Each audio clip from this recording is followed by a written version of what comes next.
Hello, my name is Richard Anthony Marca, and this is the third prep video lecture for CSC323 Cloud Computing. As you can see, we only have 6 things that we either need to read or watch, so I'll go over the first one. So the first is a diagram about where should I run my stuff and choosing a Google Cloud Compute option. It talks about the compute engines, the Kubernetes engines, Cloud Run, and Cloud Functions, showing which has more control, which are serverless, and which is best for which.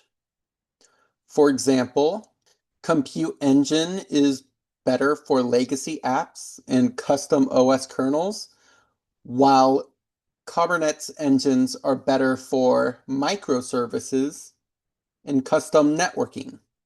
With Cloud Run, it's better for websites and APIs, and app engines, which aren't on this, they're going to be down more, are kind of what it sounds like. It's for apps, web apps, and mobile apps. And Cloud Functions are just lightweight event handlers, like PubSub. Next, it goes into the Building in the Clouds, Your Architect's Guide to Google Cloud Computing, where it frames Google Cloud choices as construction methods. It again goes over things like the compute engine, GKE, Cloud Run, Cloud Functions, app engines, etc., where they describe compute engines like a traditional custom-built house, the Kubernetes as a modular or prefab neighborhood with orchestration. Cloud Run is more like a fully furnished modular home delivered ready to use. Cloud Functions are like an on-demand handyman. App engines are like fully serviced apartment buildings. And Vertex AI, HPC, and Dataflow are like specialized research labs. Next, we will talk about the different videos. So the first video is exploring IaaS with Compute Engine.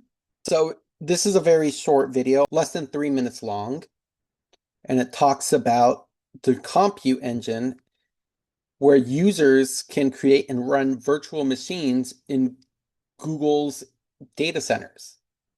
It talks about how virtual machines could be created in the Google Cloud Console, where these virtual machines can run Linux and Windows Server images or any customized versions of these images.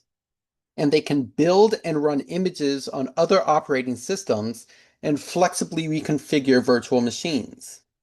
And it talks about 3 different use case scenarios for these virtual machines, like a sustained use, committed use, and preemptible VMs.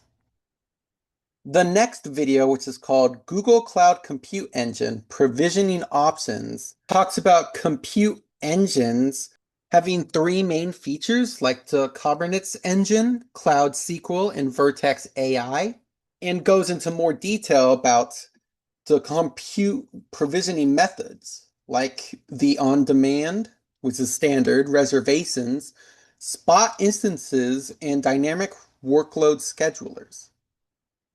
The next video is what is compute engine, which simply put, it refers to customizable virtual machines running in Google Cloud, where the machine type could either be custom or predefined based on your needs. The general purpose machine types used for general servers, websites, and databases, while the compute optimized machine types are more for complex uses, such as high performance computing, gaming, electronic design animation, and single-threaded applications. There's also the memory optimized machine type, which is for large in-memory databases and in-memory analytics. It talks about the benefits of compute engines, which have live migrations, which keep apps running during maintenance, as well as the right size recommendations, where it suggests resizing for efficiency, and it also has container support, which supports deployments of containers. Sustained use savings, which automatically discounts for running virtual machines for a significant portion of the month. And they also have a committed use discount where there's up to 57% savings without any upfront costs, with preemptible VMs of up to 80% savings, which are very good for batch jobs and fault-tolerant workloads. Lastly, we have this brick-by-brick Minecraft server explanation,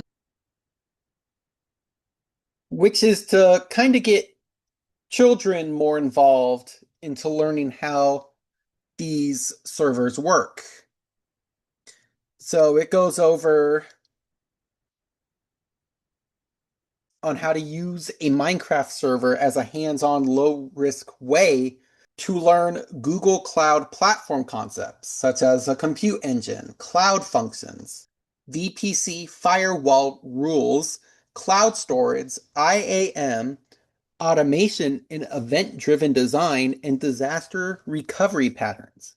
The base architecture has a minimal setup where you create a compute engine virtual machine, install Minecraft server software, and configure startup scripts where you can expand cloud-ready architecture. They talk about different requirements and how they are solved, like, for example, automation, security, and disaster recovery. It even talks about things like cost breakdown and suggested enhancements, like using Cloud DNS to make it easier to connect or reducing costs using preemptible VMs.